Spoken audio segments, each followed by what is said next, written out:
Coming up next, all the way from Cleveland, Ohio, put your hands together for Rick.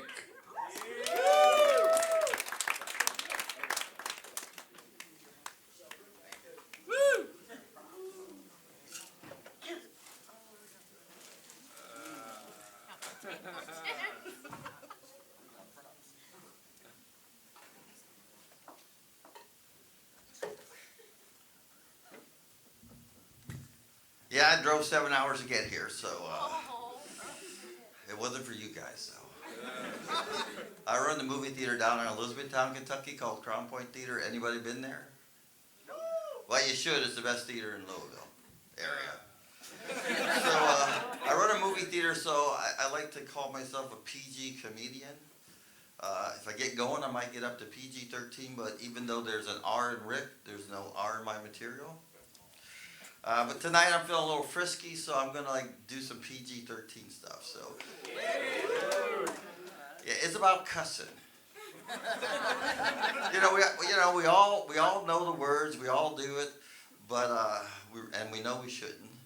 And the one that really, I can't figure out is saying Jesus Christ. We say it when something bad happens, and we say it when something good happens. So it's kind of a multi-universe thing.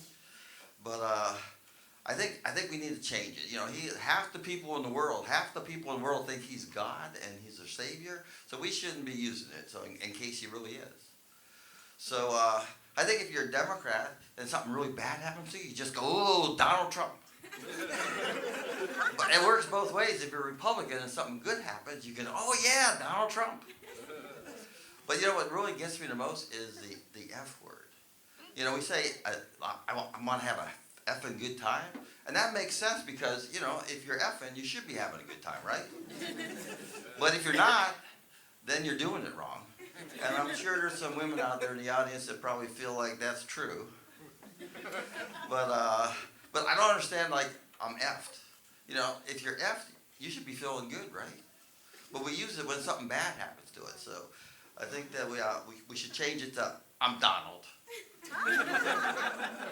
Yeah, everybody's picking on him tonight. So, but anyway, so the other thing I get upset about is fast food because it's a lot of times it's not really fast, and God knows if it's food too. So I'm still looking for the burger in the picture. All the Wendy's, McDonald's, Burger King, they all have that really good looking burger in their ads and everything. But that's sort of like Bigfoot. Nobody's found it.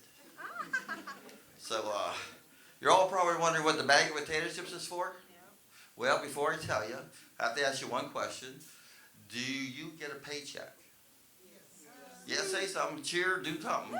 So, okay, for all the people with paychecks out there, I brought the bag of potato chips. Because that's your paycheck. When you first get it, you open it up or you go to your bank statement, it's like this big fluffy bag. But that's just your gross pay, right? That's not what you really, really get out there. So the first thing we have to take out is the state taxes and city taxes. So we have a little amount here. So we start beating on the bag, Yeah, those aren't too bad, right? It's just a little bit for city tax and the state tax. Well,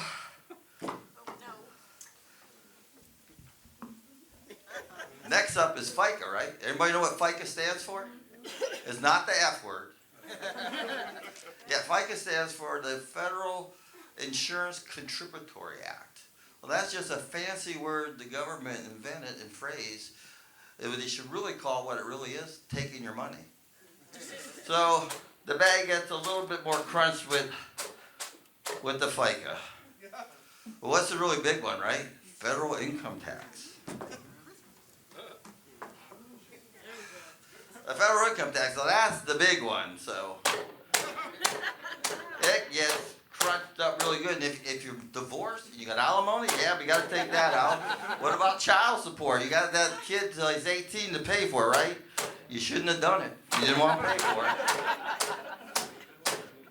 So there you have it. Oh, we got the 401k. Everybody have 401k out there? That's a good thing, but it still reduces that paycheck, right? So let's see how much you really got here. I've always wanted to do this, but I was too cheap because, I love potato chips. I hate to waste a bag. I had a free bag once. I took it back to the grocery store and they said, well, you could just have it. Even though it was free, I still couldn't beat it up, so. So that's the bag of potatoes. There's your net pay. That's what you get out of that big bag of potato chips. So there's one upside to this. Nobody's gonna be double dipping these chips. So I hope you all have a good time and you drive safely tonight. And hey, I'm sorry. I volunteered to sweep the floor after this. So.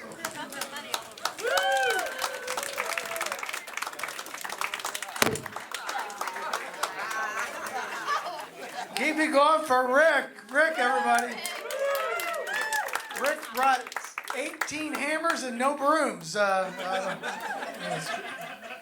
He was very confident. All right, give it up for Rick.